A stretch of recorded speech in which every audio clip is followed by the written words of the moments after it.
Hello students आज मु welcome करुच्ची मोर आउ एक नूतन वीडियो को जमीक आम प्रीवियस क्लास रे कौन करते ना प्रतिलोम चलन विषय पढ़ी 8.6 चैप्टर आम 1-3 नंबर सरी बर्तमान आम 4 नंबर क्वेश्चन आंसर करवा।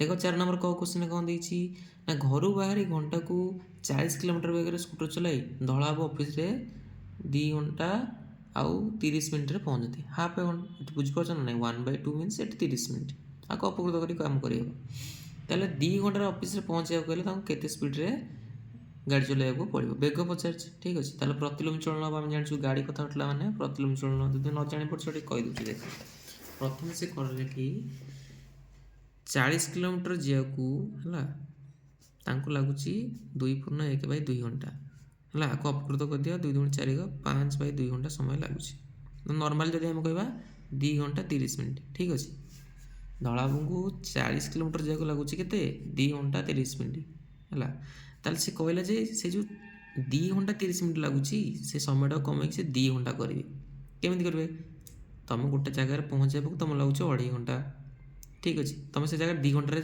चेष्टा कर पहुँचा गाड़ी स्पीडा कौन करा पड़ो इनक्रिज करा पड़ो यहाँ को बढ़ाया पड़ो ये समय कमिला मीनस ये तुमको कौन करा पड़ो स्पीड को बढ़ाया पड़ो ताले गोटे कमुच गोटे बढ़ुची आमर कौ चलन प्रतिलोम चलन तार प्रथम लिखा 2टा हेडिंग कौन कौन आसला 4 नंबर करे ना गोटे है समय आ गोटे बेग ताले समय और बेग मध्य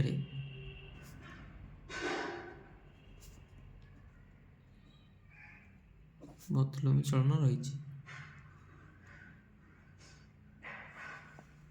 ठीक अच्छे नेक्स्ट कौन करवा बॉक्स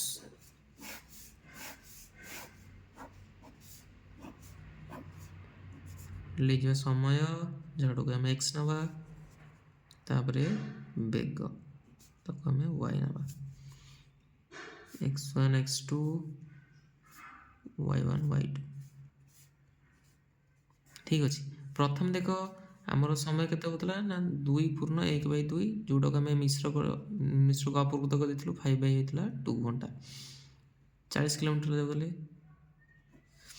तापर कहला कि 2 घंटा पहुँचाइबा केते स्पीड जाको पड़ो ताले हम डायरेक्ट फॉर्मूला जाने प्रतिलोम चलन सूत्र अनुसार पकईदेव x1 y1 समान x2 y2 नहीं तो यहाँ व्यक्त यहाँ समान यहाँ व्यक्त यहाँ ऊपर तल गुणीदेव ताले 5/2 × 40 = 2 × y2 ठीक अच्छे ये मुझे 2 की 40 काटिदेली 20 5 है 100 बर्तमान 2टा गुणा से बुढ़ हरा ताले 100/2 2 काटला 50 ताले 50 किलोमीटर स्पीड रे गले घंटा प्रति बेगर से स्थान में केते समय पहुँची पारे 2 घंटा पहुँची पारे तो बोलते लिख नेक्स्ट क्वेश्चन आसला गोटे पानी टांकी 5टा पाइप द्वारा 40 मिनट पूर्ण होता केतेटा पाइप हेल्ले 50 मिनट लगे बुझीपार तार ख नंबर कहला कि ख नंबर आम कहला जे 5टा पाइप पड़ता समय लगुला केते मिनट 40 मिनट समय लगुला से टांकीटा पूर्ण होगा तार से कहला केतेटा पाइप पड़े 50 मिनट समय लगे ये देख समयटा कौन कर बढ़े ठीक अच्छे समयटा कौन कर बढ़ी पाइप संख्या ऑटोमेटिकली कम गोटे बढ़ी गोटे कमुची प्रतिलोम चलन ताले लिखिदेवा पाइप संख्या और समय मध्य पाइप संख्या और समय मध्य कौ चलन अच्छी ना प्रतिलोम चलन रही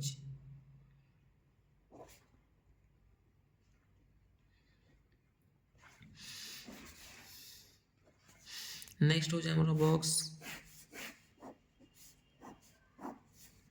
पाइप संख्या जोटा को आम एक्स नहीं जावा आ समय को y x1 y1 x2 y2 प्रथम पाइप संख्या था केतेटा ना 5टा समय लगुला 40 मिनट कहला पाइप संख्या केतेटा हेल्ले लगे 50 मिनट जेहेतु आम जानी प्रतिलोम चलन ताले डायरेक्ट फॉर्मूला पकईदेवा x1 y1 समान x2 y2 5 × 40 होगा समान x2 × 50 50टा गोटे गुणा से एपट आसले कौन हो ना हरा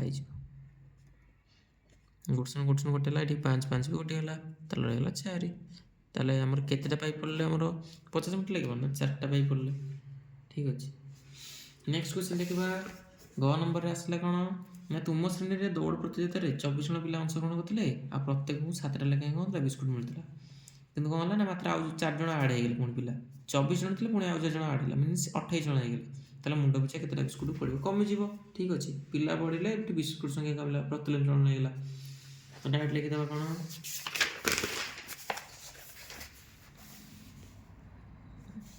ନା ପିଲା ସଂଖ୍ୟା ଓ ବିସ୍କୁଟ୍ ସଂଖ୍ୟା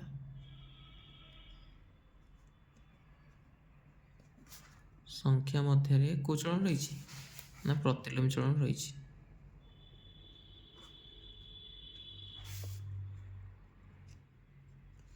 ନେକ୍ସଟ ହେଉଛି ଆମର ବକ୍ସ।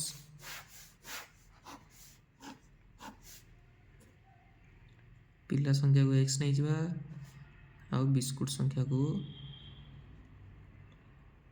y ନେଇଯିବା।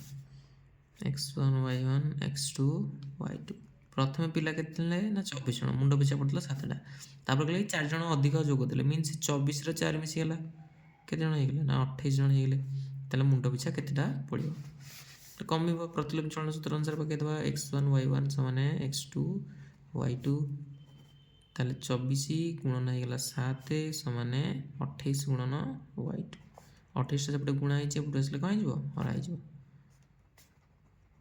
7 ଚଉକ ହେଇଗଲା 28 ନା 4 ଚଉକ 24।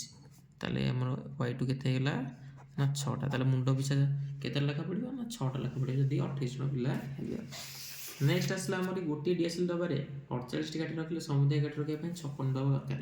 ତାହେଲେ ସବୁତକ କାଠିକୁ 64 ଡବା ରଖିଲେ ପ୍ରତି ଡବାରେ କେତୋଟି କାଠି ରହିବ। ତାହେଲେ ଏଠି କାଠି ସଂଖ୍ୟା ଆଉ ଡବା ସଂଖ୍ୟା ନା, ତାହେଲେ କାଠି ସଂଖ୍ୟା ଡବା ସଂଖ୍ୟା ମଧ୍ୟରେ କେଉଁ ଚଳନ ଅଛି ପ୍ରତିଲୋମ ଚଳନ ରହିଛି। ଲେଖିଦେବା ଓ ଡବା ସଂଖ୍ୟା ମଧ୍ୟରେ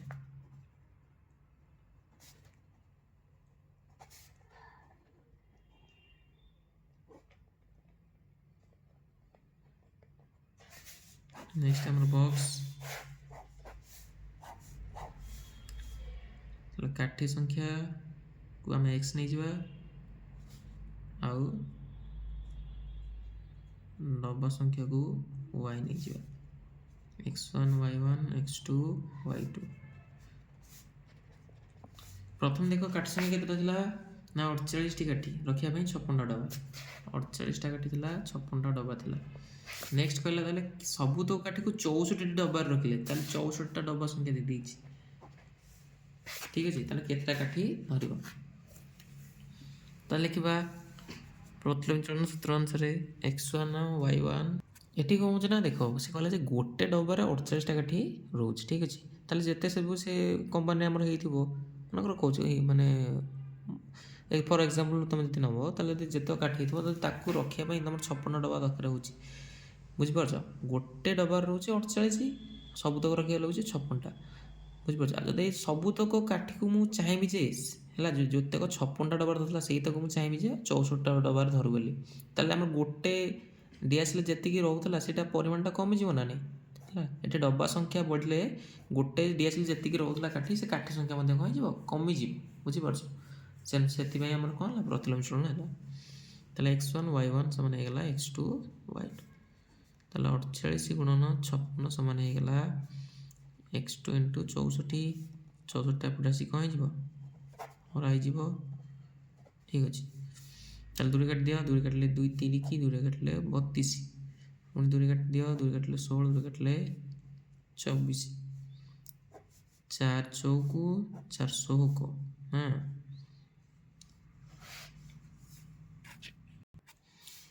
ଏଠି ଭୁଲ ହେଇଗଲା କ'ଣ, ଏଠି 56 ହେଇଥାନ୍ତା 6 ହେଇଯାଇଛି ବଳରେ। 48 × 56 ବିଭକ୍ତ 64 ସମାନେ x2। ଠିକ୍ ଅଛି, ଏବେ କାଟ। 2 କାଟିଲେ ହେଲା 32, ଏପଟେ ହେଲା 2 ଦୁଗୁଣେ ବଳରେ ହେଲା 16, 2 ଅଷ୍ଟା 16। 2 କାଟିଦିଅ 16, 2 କାଟିଲେ 24, 2 କାଟିଲେ ପୁଣି 2 ନା 4 କାଟି 4 ଚଉକୁ 4 ଷୋହକ, 4 7 28 ହେଲା 7 ଷୋହକ ହେଇଗଲା 42। ତାହେଲେ x2ର ମାନେ କେତେ ବାହାରିଲା 42। ଠିକ୍ ଅଛି, ଏଠି ଦେଖ କଟାକଟାଟି ଦେଖିକି କର ତୁମ ଇଚ୍ଛା, ପୁରା ଛୋଟ ସଂଖ୍ୟା ମୁଁ ନେଇଛି, ଟିକେ ବଡ଼ ସଂଖ୍ୟା ନେଇକି ମଧ୍ୟ କାଟିପାରିବ। ଠିକ୍ ଅଛି, ତାହେଲେ ଆମର x2ର ମାନେ କେତେ ହେଲା ନା 42। ବୁଝିପାରିଲ, ଯେତେବେଳେ 56ଟା ଡବାରେ ଆମେ ସବୁତକ କାଠି ରଖୁଥିଲୁ ସେ ଗୋଟେ ପିଛା ପଡ଼ୁଥିଲା 48ଟା। ସେଇ ସବୁତକ ଯେଉଁ କାଠିଟାକୁ ଯଦି ଆମେ 64ଟା ଡବାରେ ଚେଷ୍ଟା କରି ରଖିବାକୁ, ତାହେଲେ ସେ ଗୋଟେ ପର ଡବା ପିଛା ଯେଉଁ କାଠି ରଖା ହେଉଥିଲା 48ଟା, ଏଇଟା କମି କେତେ ହେଇଯିବ 42 ହେଇଯିବ। ତାହେଲେ ଆମର ଅନୁଶୀଳନୀ ଶେଷ। ଠିକ୍ ଅଛି। If you want this type of videos, so do like and more subscribe and support my channel Biru Education.